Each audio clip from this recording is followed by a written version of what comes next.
ಏನೇ ಇದು ನಿನ್ನ ಹೊಸ ಲುಕ್ಕು? ಇನ್ಮೇಲೆ ಹೀಗೆ ಇರುತ್ತೆ ಅಜ್ಜಿ. ನಾನು ಇವತ್ತಿಂದ ಕೆಲ್ಸಕ್ಕೆ ಹೋಗ್ತಾ ಇದ್ದೀನಿ. ಒಂದೊಳ್ಳೆ ಕಂಪ್ನಿಲಿ ನನಗೆ ಕೆಲಸ ಸಿಕ್ಕಿದೆ. ಇವತ್ತು ನನ್ನ ಫಸ್ಟ್ ಡೇ.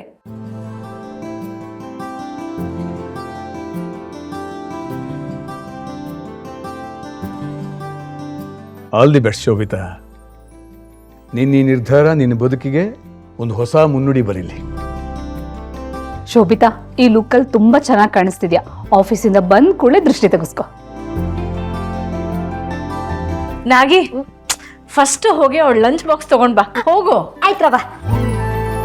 ಮಗಳೇ, ಹೊಸ ಜಾಗ, ಹೊಸ ಜನ, ಸ್ವಲ್ಪ ಹುಷಾರಾಗಿರು. ಯಾವ ಕೆಲ್ಸಕ್ಕೆ ಹೋಗಿದ್ಯೋ ಆ ವಿಷಯದ ಬಗ್ಗೆ ಮಾತ್ರ ಗಮನ ಕೊಡು. Good luck. ಗೊತ್ತಿದೆ ಅಪ್ಪ, ಜೀವನದಲ್ಲಿ ಮುಂದೆ ಬರಬೇಕು ಅಂದರೆ ಕೆಲಸದ ಕಡೆ ಮಾತ್ರ ಗಮನ ಕೊಡಬೇಕು. ಇಲ್ಲಾಂದರೆ ಕಸದ ಬುಟ್ಟಿಗೆ ಎಸೆಯೋ ವೇಸ್ಟ್ ಪೇಪರ್ ಥರ ಆಗ್ಬಿಡ್ತೀವಿ. ಸರಿ, ನನಗೆ ಆಫೀಸಿಗೆ ಟೈಮ್ ಆಗ್ತಿದೆ, ನಾನು ಹೊರಡ್ತೀನಿ. ಬಾಯ್. Shobhi, all the best. ಆಯ್ತಾ?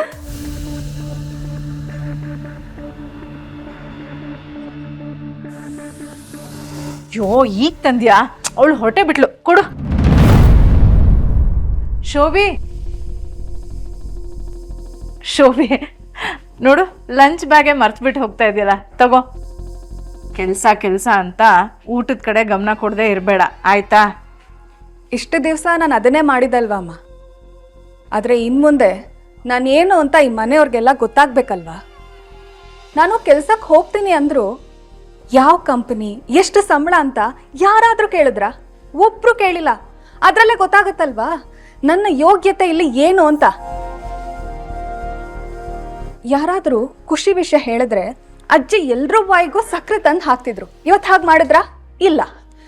ಇದರಲ್ಲೇ ಗೊತ್ತಾಗ್ತಿದೆ ಅವ್ರಿಗೆ ನನ್ನ ಮೇಲೆ ಯಾವ ನಂಬಿಕೆನೂ ಇಲ್ಲ ಅಂತ. ಹಾಗಂತ ಅವ್ರ ನಂಬಿಕೆ ಗಳಿಸ್ಕೊಳ್ಳೋಕ್ಕೋಸ್ಕರ ನಾನು ಕೆಲಸ ಮಾಡಕ್ಕೆ ಹೋಗ್ತಾ ಇಲ್ಲ.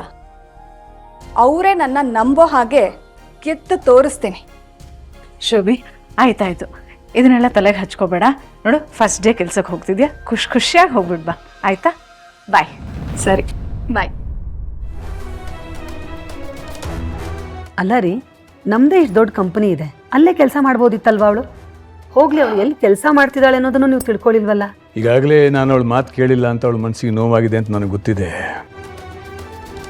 ರೆಕ್ಕೆ ಕಟ್ಕೊಂಡು ಸ್ವತಂತ್ರವಾಗಿ ಹಾರಾಡಬೇಕು ಅಂತಿರೋ ಅವಳಿಗೆ ನಾನು ಏನೇನೋ ಪ್ರಶ್ನೆ ಮಾಡಿದ್ರೆ ತಪ್ಪಾಗತ್ತೇನೋ ಅಂತ ಸುಮ್ಮನಾದೆ. ಈಗಿನ ಕಾಲದಲ್ಲಿ ಮಕ್ಕಳು ಯಾವ್ಯಾವುದೋ ಸಣ್ಣ ವಿಷಯನ ಮನಸ್ಸಿಗೆ ಹಚ್ಕೊಂಡ್ಬಿಡ್ತಾರೆ. ಅವತ್ತು ನಾನು ಕೆಲಸಕ್ಕೆ ಹೋಗಬೇಡ ಅಂತ ಹೇಳಿದ್ದನ್ನೇ ಮನಸ್ಸಿಗೆ ಹಚ್ಕೊಂಡು ಇವತ್ತು ಕೆಲಸಕ್ಕೆ ಹೋಗ್ತಿದ್ದಾಳೆ ಅಂತಲೂ ನನಗೆ ಗೊತ್ತು. ಹೇಗೋ ಬಾವಿಲಿರೋ ಕಪ್ಪೆ ಥರ ಆಗದೆ ತಂದೆ ಆದ ಸ್ವಂತ ಬದುಕನ್ನು ಕಟ್ಕೊಳ್ಳೋಕೆ ಹೊರಟಿದ್ದಾಳೆ. ಅವಳಿಗೆ ಒಳ್ಳೇದಾಗಲಿ ಅಂತ ಹಾರೈಸ್ತೀನಿ.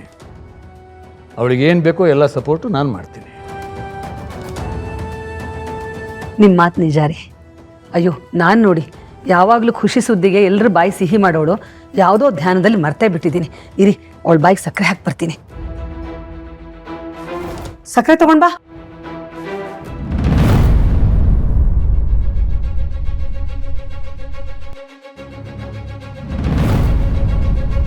ಶೋಭಿತಾ, ಚಂಚಲ, ಶೋಭಿತಾ ಹೊರಟೋದ್ಲಾ?